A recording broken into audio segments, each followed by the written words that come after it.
ഞാൻ മാമാന്റെ പൊരിക്ക് നോമ്പ് തുറക്കാൻ വന്ന വ്ളോഗിന്റെ പാർട്ട് 2 ആണിത്. അപ്പൊ പാർട്ട് 1 കാണാത്തോറ് അത് കണ്ടിട്ട് PM വന്നോളി. അങ്ങനെ പള്ളിക്ക് പോയിട്ട് വന്നിട്ട് ഒരു അസറാകുമ്പോഴത്തേക്ക് നമ്മൾ കളിക്കാൻ വിട്ടു. നമ്മളങ്ങനെ ഫുട്ബോൾ കളിക്കാൻ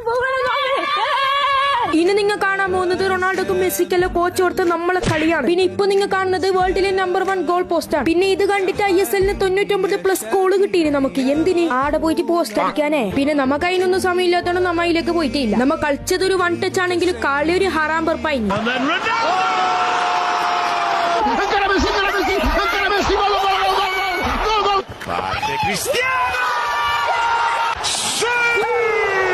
റൊണാൾഡോ ഈ ഭൂഗോളത്തിൽ അങ്ങനെ കളിയും കഴിഞ്ഞ് ഒരു കുളി പാസ്സാക്കിട്ട് നമ്മ നേരെ പള്ളിക്ക് വിട്ട്. ഇത്ര നേരം ആമനെ പോലെ നിൽക്കുന്നുണ്ടായ അവന് വീഡിയോ എടുക്കുന്ന വേണ്ടിട്ടാകുമ്പോ ഉസൈൻ ബോൾട്ടായി. ഇനിയിപ്പോ നമ്മ ഒരു പണി എടുത്തിട്ടാന്നുള്ളൊരു പരാതി വേണ്ട. അങ്ങനെ നോമ്പ് തുറക്കാനുള്ള ഐറ്റംസ് എല്ലാം റെഡി ആക്കിയിട്ട് പള്ളിയിൽ തമ്മ ഉലർച്ച ബാങ്ക് കൊടുത്തിട്ടാകുമ്പോ നമ്മളെല്ലാവരും നോമ്പ് തുറന്നു. ഈ നല്ല മനുഷ്യന്മാരുള്ള അടുത്ത് മഴ പെയ്യുന്നു പറയുന്നത് വെറുതല്ല. അങ്ങനെ മഴ പെയ്തുകൊണ്ട് തുന്നുന്ന മുടുകണ്ടാവട്ടെ നമ്മ നേരെ പള്ളിന്റെ സൈഡിലേക്ക് വന്നു. അങ്ങനെ നിസ്കാരെല്ലാം കഴിഞ്ഞിട്ട് നമ്മ നേരെ നമ്മളെ ചങ്ങായിന്റെ പൊരിക്ക് വിട്ടു. നമ്മ പള്ളിയിൽ നോമ്പ് തുറക്കാൻ പോയിട്ടാകുമ്പോ അതിന്റെ ഗ്യാപ്പിൽ യോൻ അപ്പുറത്ത് പൊൽപ്പിത്തെ സൈക്കിളാചാർച്ചാണ്ട് ആടുന്ന് മാങ്ങ പറിച്ചോണ്ട് വന്നു. പിന്നെ മുളു ഉപ്പെല്ലാം കൂട്ടിട്ട് പച്ച മാങ്ങേന്റെ ഒരു പിടുത്തം പിടിച്ചിട്ടമ്മ എന്ത് മോന മുസിന്റെ ഉണ്ട. യോന്റെ ഉമ്മാക്കാണെങ്കിൽ ഈ പാത്രം കൗകൊണ്ട് ആവശ്യമില്ല, അത്ര തുടച്ച് ക്ലീൻ ആക്കിന് നമ്മ. അങ്ങനെ അതും കഴിഞ്ഞിട്ട് നമ്മ ഒരു ഡാൻസ് പാസ്സാക്കി. അപ്പൊ നമ്മള് ഡാൻസിന്റെ ഫുൾ വീഡിയോ നമ്മളെ സെക്കൻഡ് അക്കൗണ്ട് ഇട്ടിട്ടുണ്ട്. അപ്പൊ അതെല്ലാവരും ചെക്ക് ഔട്ട് ചെയ്തോ. അങ്ങനെ പൊരിക്കത്തിന് നമ്മൾ കടന്നുറങ്ങി. അപ്പൊ ഓക്കെ ബൈ.